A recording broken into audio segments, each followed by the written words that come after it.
Hello, once again, I'm Doc Rodman, and this is Horror News Radio, the official Gruesome Magazine podcast. Back to me again this week are the scariest, goriest, bloodiest co-hosts on the net.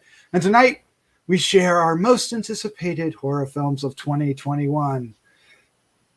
July through December. All right, so we did get to do it this year in January because who knew? We didn't know.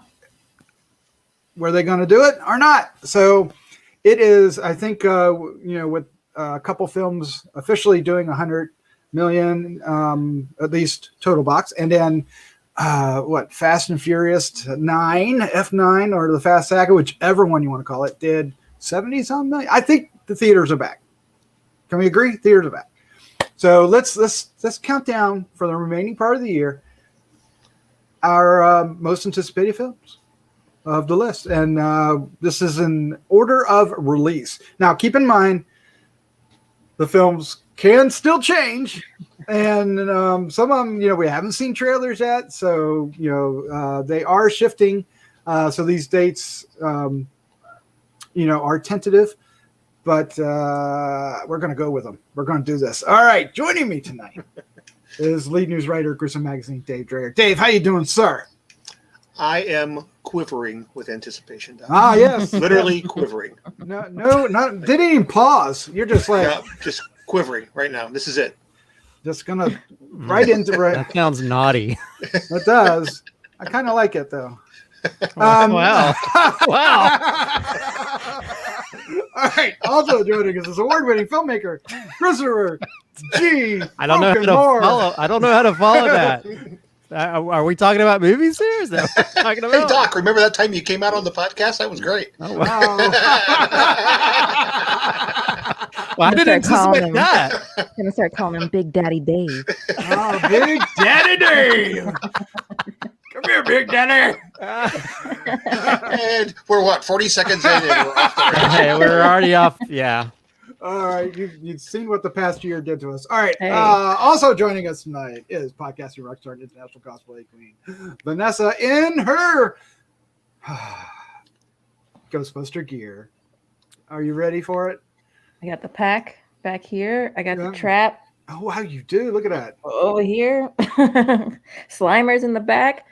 We're ready. That's what she said on Tuesday. Gross. Gross, she says. Oh, you said it first. All right. So let's just, I think let's stop beating around the bush and just jump into it, shall we? Jeez. Go for it. What was that? What did I say? I know. I was not going to go there. Did I throw a quiet? I don't know. Out there and now everything's a euphemism. Every time you say stuff, I keep worrying I'm going to crack up again. So. All right. Just go. Well, this one's just for Dave. Let's talk about old. Old. Oh, snap. I feel like that. Coming from Universal Pictures, July 23rd, from director M. Night Shyamalan.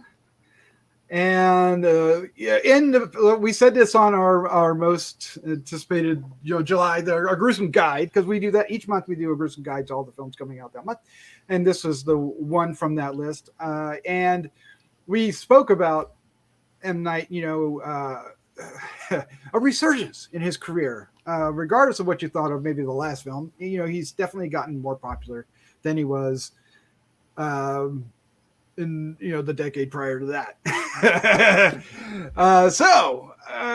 This of course is a synopsis, is a thriller about a family on a tropical holiday who discovered at the secluded beach where they are relaxing for a few hours is somehow causing them to age rapidly, reducing their entire lives to a single day. Holy crap. I think this looks great, and I'm really excited about it. Back me up. Somebody back me up. It looks pretty creepy. It looks like a return to his really good, intense, what a twist kind of stories that he likes to tell. And who isn't scared to death of aging? Guys. I think we all are, right? Especially Dave, the older we get. The only thing scarier than aging is not aging, actually. Because you're dead? Exactly. Well, I think we all aged a lot after 2020 . So Oh this God, is basically the beach. 2020 I know. 2020 Right? version of the beach. Yeah. No, M. Night is always, regardless of some of the crap he's gotten, sort of like in that middle time of his career after his sort of ego went off the tracks. He's always good at coming up with really unique, interesting ideas. Mhm. And I think if anything, the idea is interesting. Let's hope it doesn't like go batshit weird to where it doesn't make sense with whatever twist there might be there. I hope Just don't make it the trees. Yeah, or It yeah, will be good. yeah. Don't make it trees or the village, as long as it's not those. Oh, We'll be I like fine. the village. I hate the village. There are people that do like the village. Yeah, There are. I hate well, the village more than the happening. But I think this looks really interesting and cool. Mhm. And it is one of those things. Like I can't imagine what would happen. If you just, your kids like middle age or whatever, and They show in the trailer the girl gets pregnant. Like she's a young girl, ages, and then she's pregnant all of a sudden. now, how like- does that happen? I mean, I know how it happens, but not on the scene. Now, this is based on a novel by Pierre-Oscar Levy and Frederick Peeters with 2 E's in the front. Peeters. So, does that? Why the long E? I don't know. I I don't don't know. understand. There's 2 E's together. I feel like you're It'd be more like He's trying. trying He's to. trying. I'm not trying at all. It's just I am. all right. Is based on a book. Does that's a good thing too, right? Yeah, subject If the matter book- that if the he book didn't was have to good, come yes. up with. Right. Right. Yeah. Yeah. Well, But as long as it's not that anime thing he did. as long as it's not Avatar, right? Yeah. So, But so yeah, that's I mean, Airbender, right? So, yeah, but I'm sure he's putting his own spin on it, and so yeah, I think this is definitely going to be something I'm really intrigued by. I want to see how it turns out. Mhm. all right. So that's it. That's it. It's old. It's coming out. All right. In August 13th from Sony Pictures. Don't Breathe sequel. All right. And this directed by Rodo Sayakir. So help me out, Vanessa. How do you say that last name? It looks like Sayakes. Sayakis? Okay. Now we know very little about this film. We were debating about it before the show. Is it even done? Is it even, it's scheduled to come out August 13th. We haven't seen a trailer. I'm under the impression that it is ready to come out and it's been confirmed. And I imagine they're just kind of holding everything close to the vest until they know the theaters are back. Well, they know now, so I suspect we'll see something in the coming weeks on this. I was, unlike many others on the podcast, I was a huge fan of Don't Breathe. I really like Fede Alvarez and the direction of this. I thought it was a really interesting plot and really cool things. And I'm very curious about what they will do next. Now, I know for many of you, this one's going to be a challenge. Can it break? Can it become one of those sequels where it's better than the original for you? There's a whole lot of no in that. Maybe we need to know more about what the sequel is going to entail, right? Is it going to be a repeat of the first? Yeah, is it going to be turkey baster too? I mean, I don't know. I think my turkey baster too. I think I'm kind of interested in where they can take it outside of that, because I think you have a character who's a blind guy who knows his way around his own house. So if it ends up going after this person from the first film, that kind of puts more limitations on him and what he can do. So it would be kind of interesting how his sort of menace can work outside of that house. So I think for me, that's the more intriguing thing, because I think the main thing is like, if you break into somebody's house, they know their house more than you do. Mm-hmm. And he's blind. So you can sort of like, you're trying to work around that limitation, but at the same time, he's a pretty wily dude. So I don't know. I think it'll be interesting to see what they do with it. Well, he's certainly a bad MF, right? So Stephen Lang, Yeah. let's all agree that Stephen Lang is a great actor, and putting him in the lead is something worth noting at the very least. Oh yeah. Well, how did the first one end? I don't even remember. I mean, I've seen this movie like 3 times. I don't remember how the first one ended. Well, the girl escapes, and then she I think she go on a plane or something. Is that what I can? But she escapes, and then he supposedly is going after her. Maybe he's the pilot on the plane. Yeah, I think she's in the Yeah. airport or something, or That's leaving the somewhere, and then you see that he's going after her. So dressed up as Sonny Bono. All right, up next. Some people will know what I'm talking about, others don't, and that is just okay. Just bad. Yeah, Bad. August 20th, Neil Blomkamp. Okay, there's a name much like Shyamalan, who it's ups and downs. From IFC Midnight is demonic. We did get a trailer for this, and it's more of a teaser. This was filmed in secret. Suddenly we knew it was there because he'd been talking about a whole bunch of other films, including but not limited to a Alien sequel. There's been all kinds of crazy things on the plate. Then suddenly we were told demonic was out there, and IFC Midnight has picked it up. So we know very little. And for me, the anticipation is on the director and the concept, and whether or not we can see him pull something off, because I like his work, even though often it's flawed. Yeah, he's got a lot to prove. This is a big release for him, I think. It feels to me like it is, because his last two have done nothing. What, he had Chappie, and what was that one with, I can't remember the name of it now. Elysium? Elysium, yes, Elysium. And they did nothing. So, I mean, he's still writing on his District 9 success, and I don't know that it'll carry him through a third strike. So he needs us to be, he needs us to attract some fans. Well, I mean, I think people are always harder sometimes when it comes to sci-fi stories, and I think at least he has an interesting eye, and he has a lot of interesting ideas. Being able to pull them off well, sometimes not so much, but I think him sort of delving more in the horror genre really intrigues me. And with this to be done in secret, I think it'll be kind of interesting how he was able to pull this off without anybody really knowing much about it.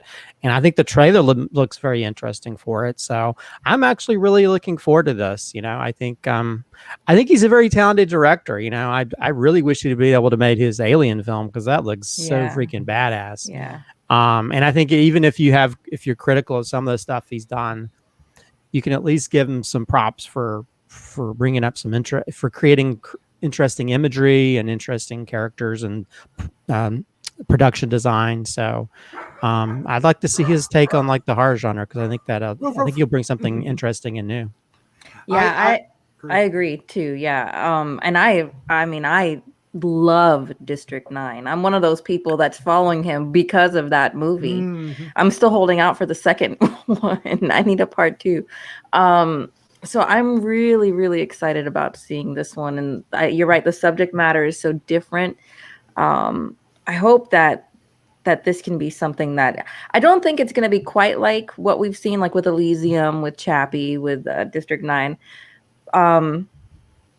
This picture itself gives me like what was that Tom Cruise precog one? AI or something? No, Minority Report. That's what this kind of reminds me of when I look at it. So I wonder if it'll lean more in towards that type of sci-fi, you know? It does feel like it. Now, the description feels very straight horror. It says a young woman unleashes terrifying demons when supernatural forces at the root of a decades-old rift between her mother and daughter are ruthlessly revealed. Ruthlessly revealed.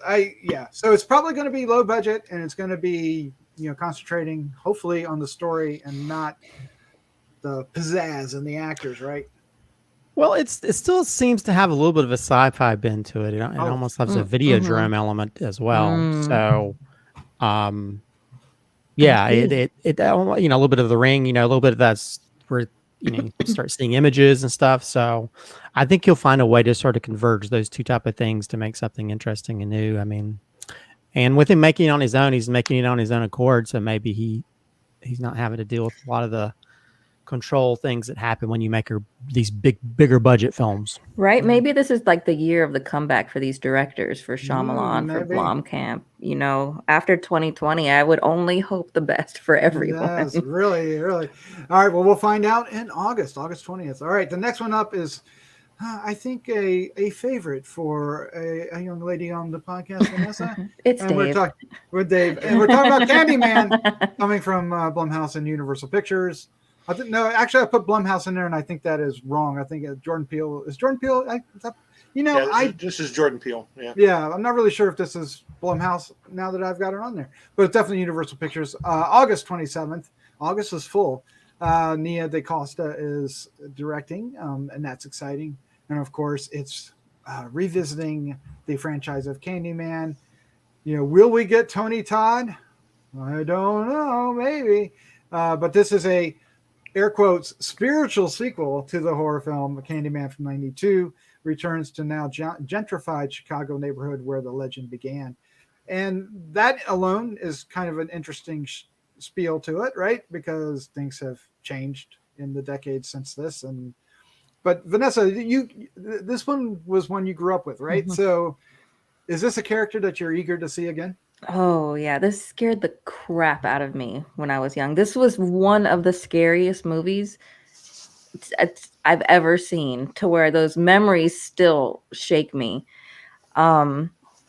And what's funny is that Tony Todd is like one of the nicest people you will ever meet. But every time I would see him, I would still be terrified of just looking at him. So he created this iconic character that just has always sat with me. I've always just loved that movie. And I'm really, really excited to see what Nia DaCosta is going to do with it. Her horror spin on this. I feel like it's just really going to freak me out again. I'll have PTSD from the first one. No. Yeah.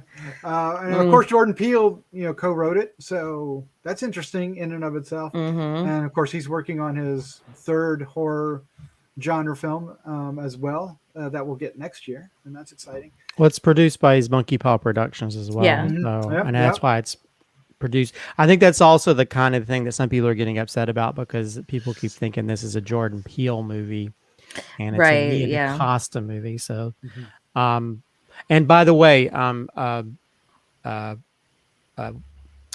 what's his name? Who plays Candyman? Tony Todd.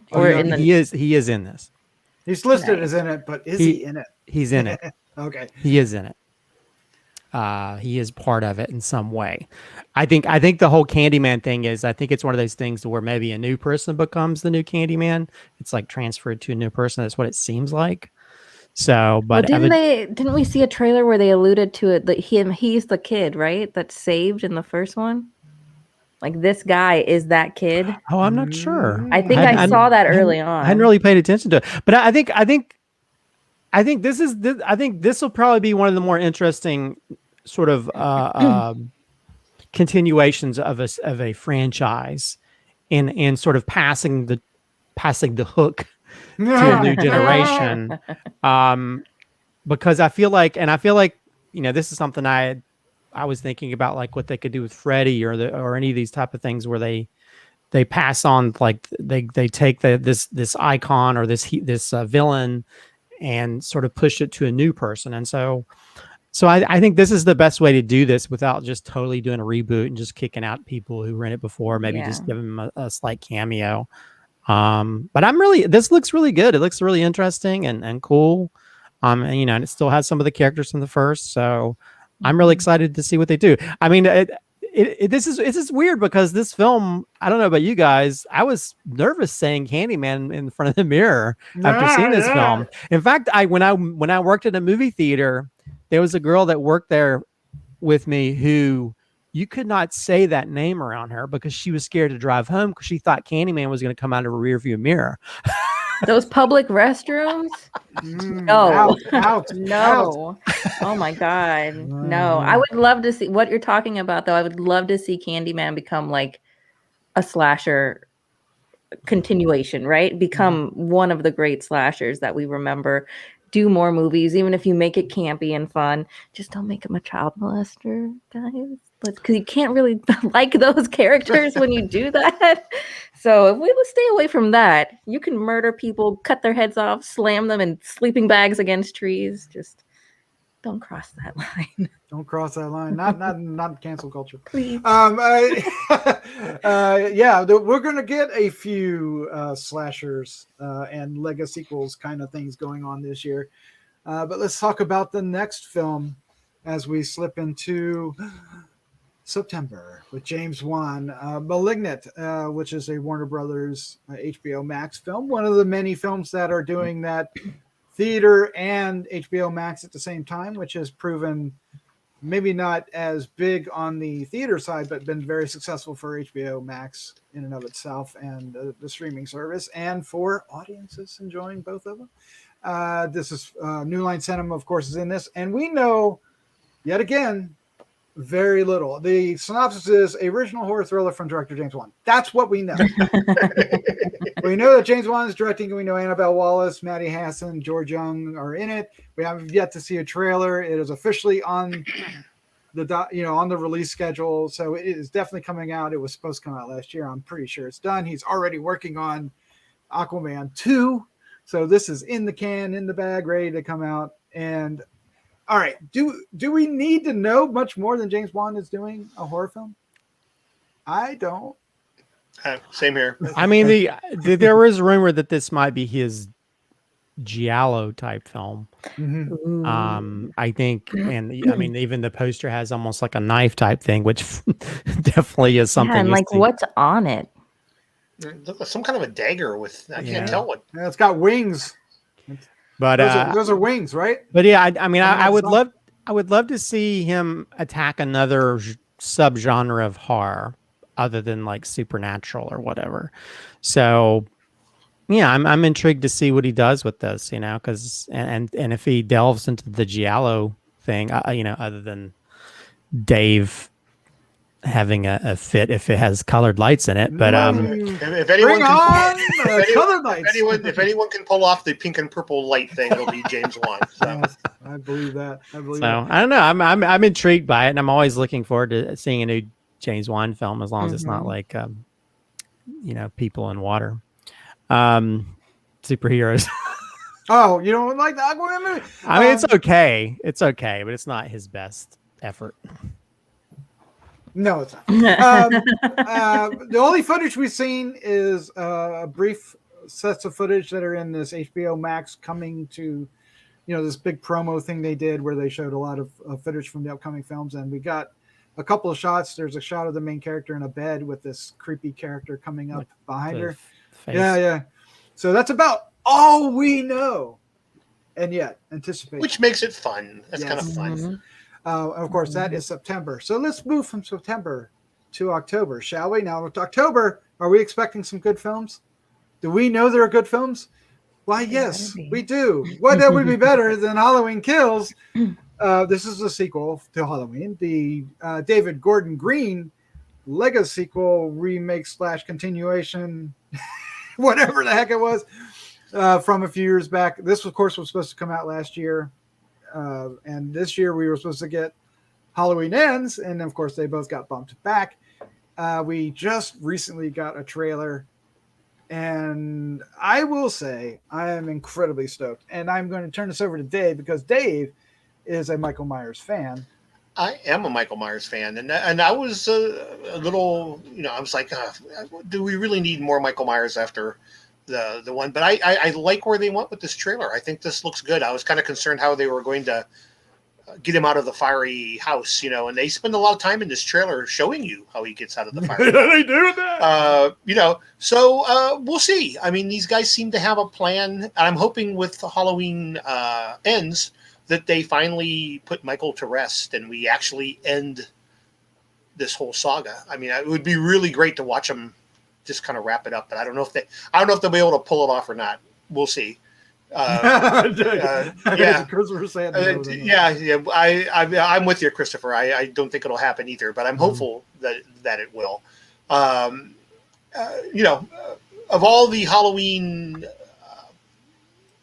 sequels that we've gotten, this is by far the most excited. We went down a long, strange road with the zombie folks, and that road doesn't exist in my world. And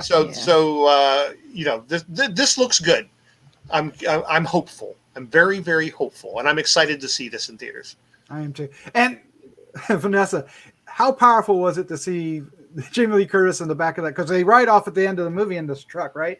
And then at the end of the truck, the ambulances and all the fire engines go by, and she goes, "No, no, no, let it burn!" I mean, Lori. It's so simple, but yet so powerful. I love it. I saw somewhere that David Gordon Green was talking about how this is kind of a story about Lori. Really, this trilogy is more about Lori and her dealing with this trauma and being told in the first one, like, your trauma doesn't matter, get over it. It's been all these years confronting that trauma, and the second one is her rage stage, and I'm just so excited. The trailer was amazing. I was so hyped while I was watching it the whole time. That chainsaw, when he takes that chainsaw, the jaws of death. Yes. Oh my gosh, it's just so good, and I love seeing those kills, and it looks like it's going to be shot so amazing. I'm ready to see Lori come back as a badass. Like, I love old crotchety Jamie Lee Curtis. Like, so that's like one of my favorite things right now. Wouldn't it be awesome if the third film, if she becomes the new Michael Myers? She goes crazy.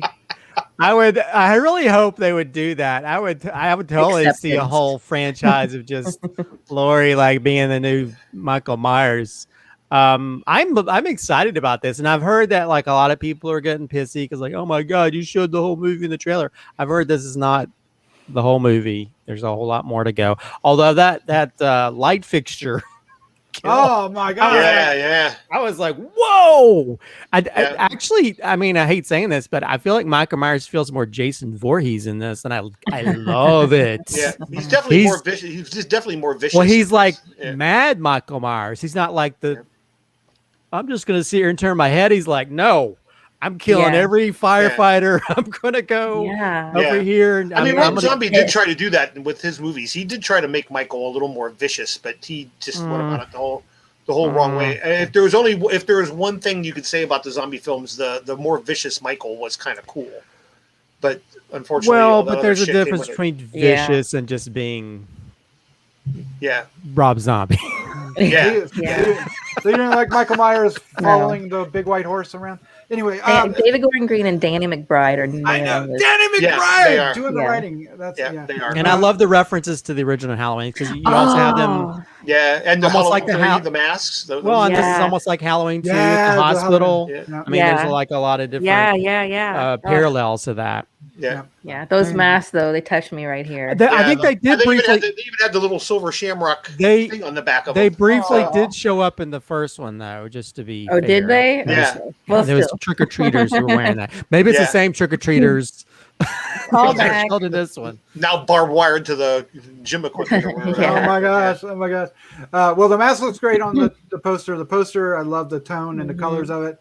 I'm excited, and October 15th can't get here soon enough. Yeah.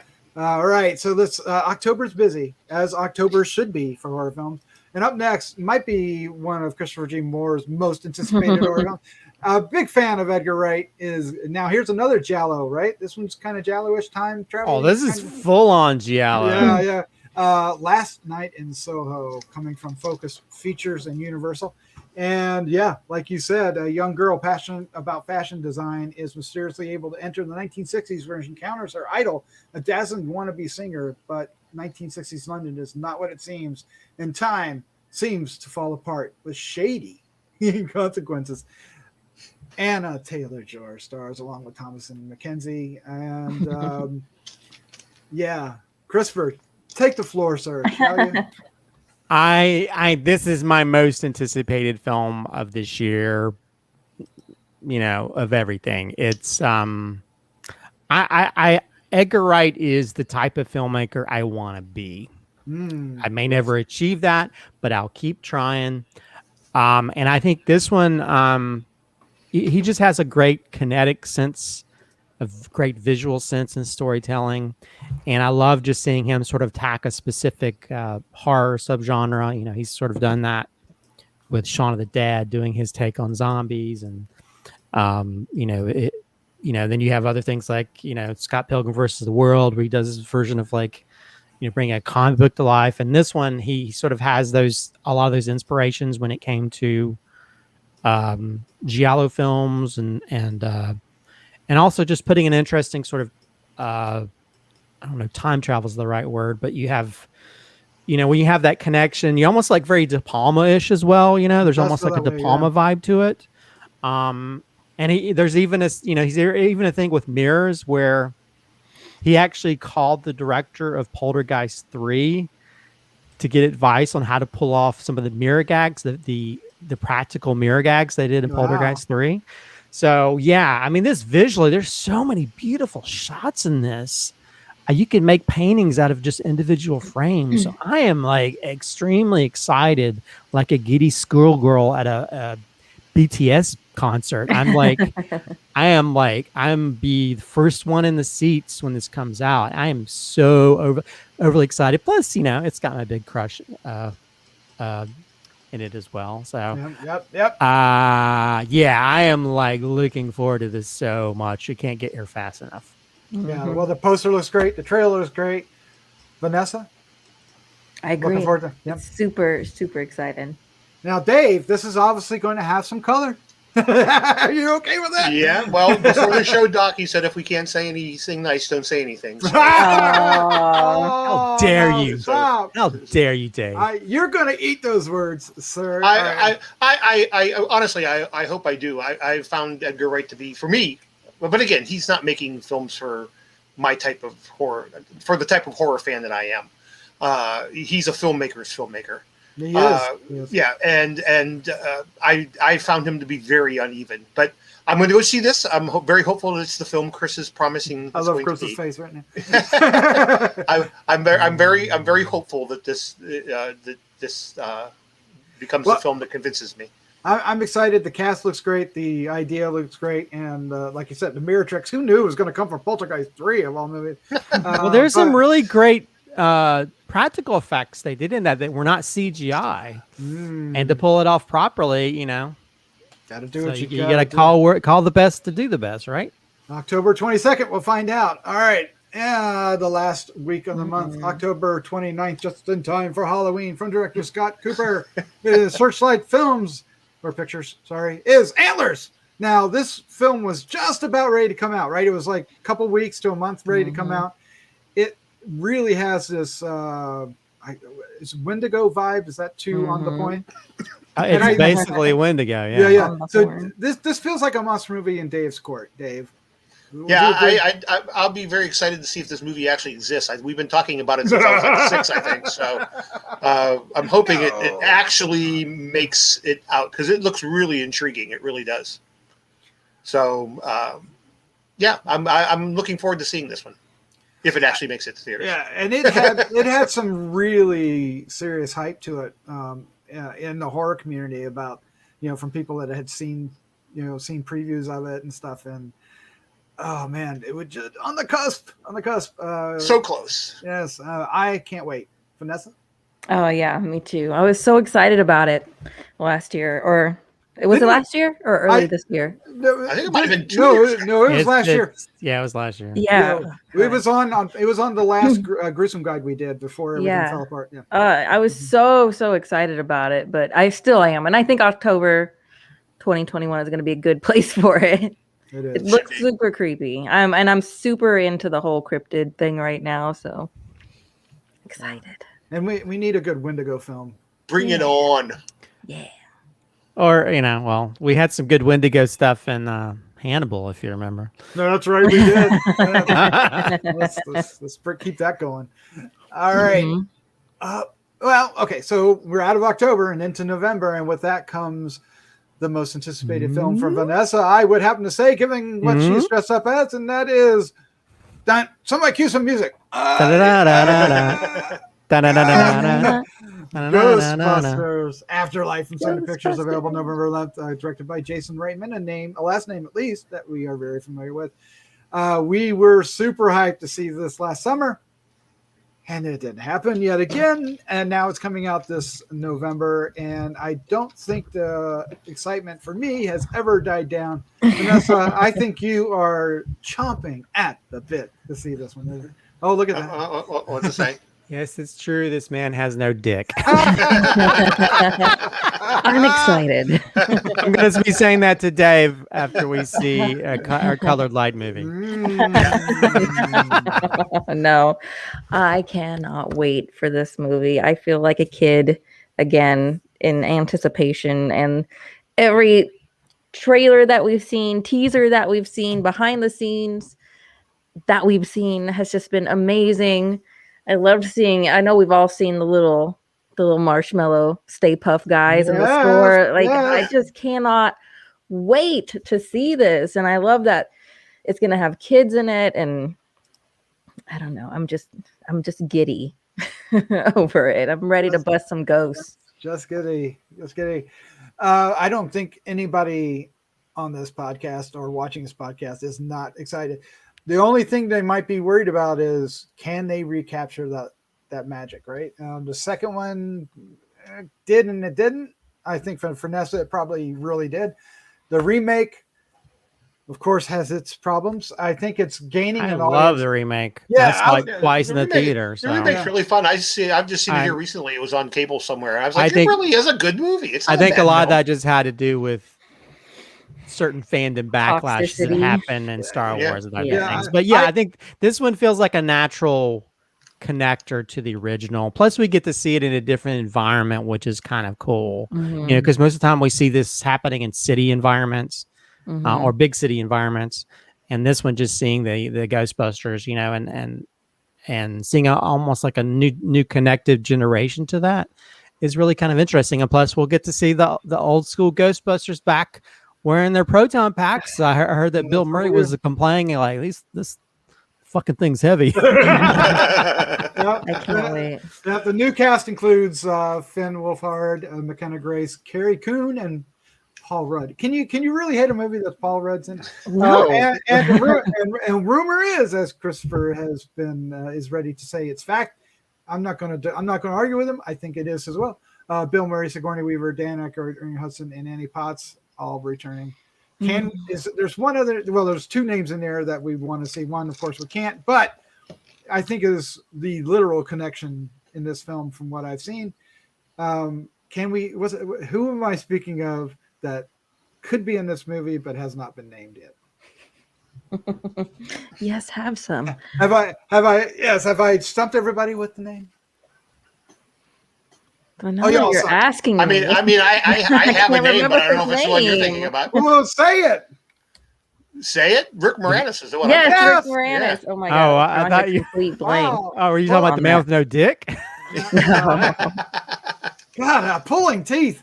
Yes, I would. I know it's not happening, but it would make me so happy if he just showed up, and even if it was in the stinger at the end of the movie. Anything could happen. If this does well, maybe he will. I mean, he's starting to do a little bit more. He's actually doing the Honey, I Shrunk the Kids. Mm-hmm. Right. He's connected to that again. So and he did that commercial with Ryan Reynolds for the company. So I mean, I'm sure if it was the right thing, they could be keeping it really hush hush though. Well, that's true too. That's true too. I mean, I'd comes out with that thing on his head. Like, I'd be clapping so hard if that happened. I will cry. That would be fun. Oh my God, that would be fun. They need like an accountant for the house or something. Yeah. Now I want to see all the rest of them, but for me, just because Rick Moranis, that has a special place. But anyway, regardless, even if it doesn't happen, I am looking forward to this, and that's November, folks.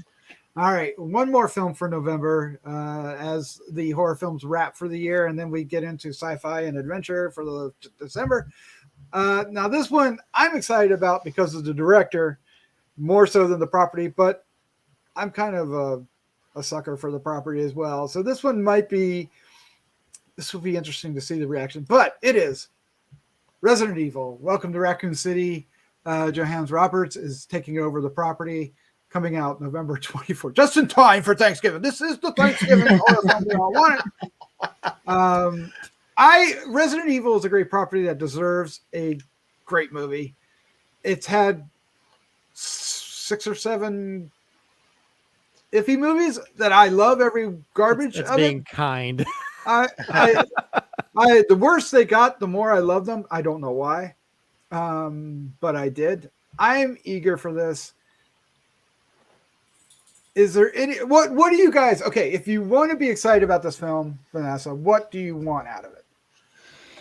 Oh my gosh, at this point in the franchise, I want to they've done it all. I don't know what I could even say. I don't know. I would like to see a good movie, I think. Like, well, I didn't mean it like I didn't mean it like that. But, you know, something that reminds me of the first one. I loved the first one. You know, the first one was crazy and all, but that one I thought was a lot of fun. It had some cool shots in it. When that guy gets sliced into a bunch of little cubes with the laser thing, like that was used again and again. Yeah. So I'm sure we'll see it. I don't know. I want to see some action in it, some real good action, and some good CGI, right? And some good practical effects with zombies, right? So I don't know what to say. They've done everything. They had the thing with the monster brain, and like they've done it all. Well, I think if anything, the one thing I'm looking forward to, I want them to go back to horror. Yes, because the video games were not really action video games; they're more horror video games, and I think that's what the ridiculousness of the Resident Evil franchise has just been these big action things that you could almost see like, you know, Arnold Schwarzenegger in it, or you know, because it's just like so over the top. And the original video games were all about atmosphere. I mean, the original ones were all about the camera was stuck and you had to go around corners and stuff. Yeah. I want them to return to the horror roots of it. You know, sure, you're shooting at zombies and monsters and all this stuff, but get back to the roots of it to where it's more about the horror aspect of it. And that I think is the right way to go about it, because I mean the movies just became kind of cheesy action films instead of like horror films. It was definitely vehicles for the director and the actors. Yeah, it's just me twirling around with guns, you know, like it's more Matrix than Resident Evil. I wouldn't bet on a slow burn with this one. Hey, a guy can hope. A guy can hope. Well, so Christopher, the director, Johannes Roberts, and Dave, you probably like his stuff too. We didn't really, I mean, we were uneven about the other side of the door. I really liked Strangers Prey at Night. I thought that was a great sequel to, you know, a different sequel to a great film, and it was a great sequel. And we saw 47 Meters Down together, Christopher. And that movie, say what you want about the movie and the idea, but there were scenes in there that I saw your knuckles turn white. I'd stress me out. I feel like they should give you like an anxiety pill on the way out. Because I mean, I think if he's able to create that level of anxiety in this franchise, I think it'll be a nice return to it. I mean, of course, it's hard to be serious about anything called Welcome to Raccoon City, but it's. I think, I think he's able to sort of tap into horror, and those atmospheric moments, and so hopefully he'll be able to translate it. But I think anything will be better than the original movies, because the original movies were just, I felt like they're just more action films with horror characters in it. Mm-hmm. And this one, I feel like there could be a return to that, because I think you can still have that balance with action, but it just needs to be more. I don't know if grounded is the right word, but it just needs to be more horror in it. Make it more horror. Make me scared and cheer at them shooting the head off at the same time. Make us poop our pants. Kaya Scodelario. I don't know about that. Kaya Scodelario is playing Claire Redfield, and Robbie Amell is playing Chris Redfield, the two characters that a lot of people will recognize. And Hannah John Kamen is playing Jill Valentine, another name very used throughout the series of games. Mm-hmm. So let's end on this. Dave, are you ready to go to Raccoon City? Yeah, I gave up on the Resident Evil stuff a long time ago. I don't know I've even seen like the last 2 or 3 movies, because they just became Mila Jovovich vehicles. It's like,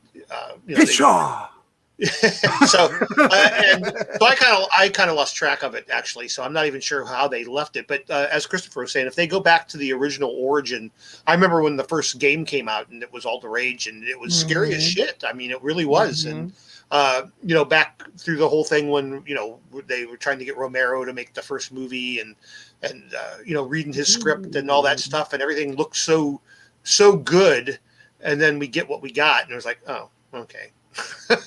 So I'm curious to see this one just to see if they take it back to its roots and give us just a good horror movie. In a way, it almost seemed like they started to try to distance themselves with the success of The Walking Dead. They were like, oh, we don't want to be that, which kind of in a way, the original Resident Evil game was kind of that. In a way, it was more survival horror.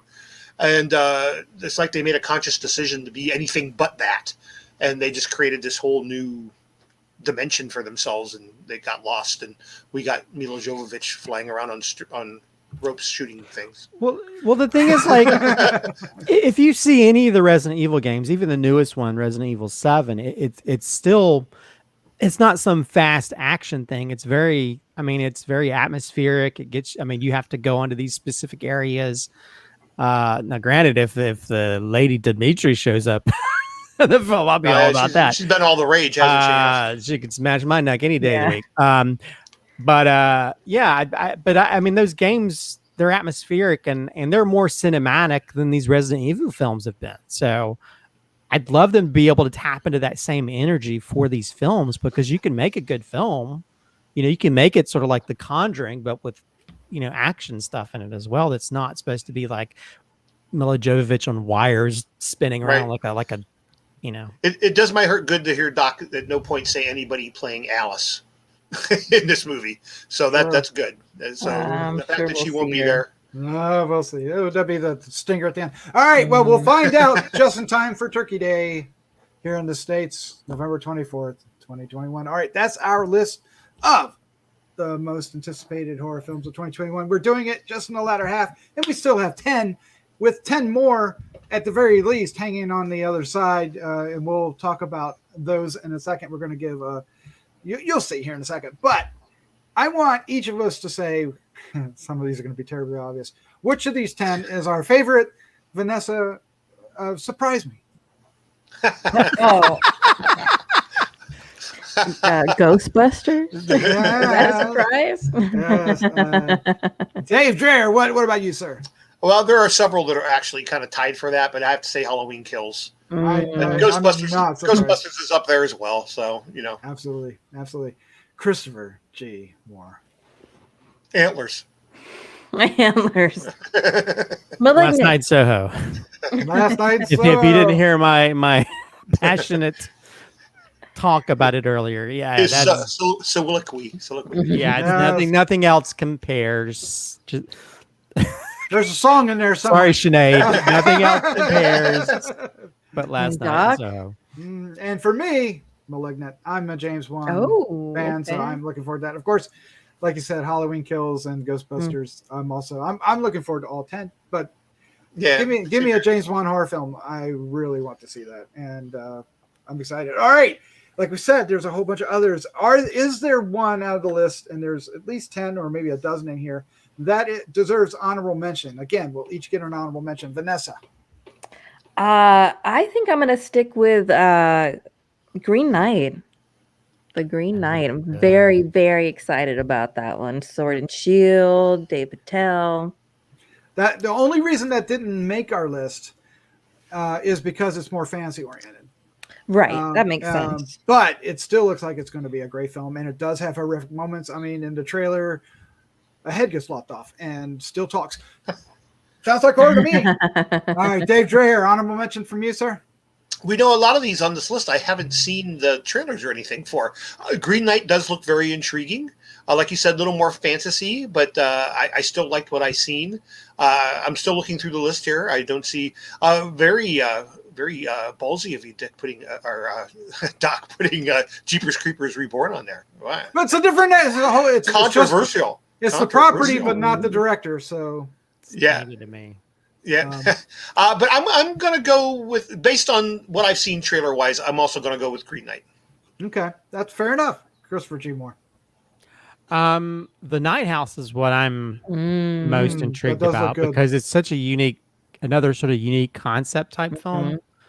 Is there a trailer for that one? Because I missed it if there was. Yeah. Where you have like the woman and You're gonna like it, Dave. yeah, her Well, husband supposedly dies, and then like supposedly there's like this alternate universe version of the house and stuff. It's very creepy and interesting, intriguing. It almost feels very M. Night-ish as well.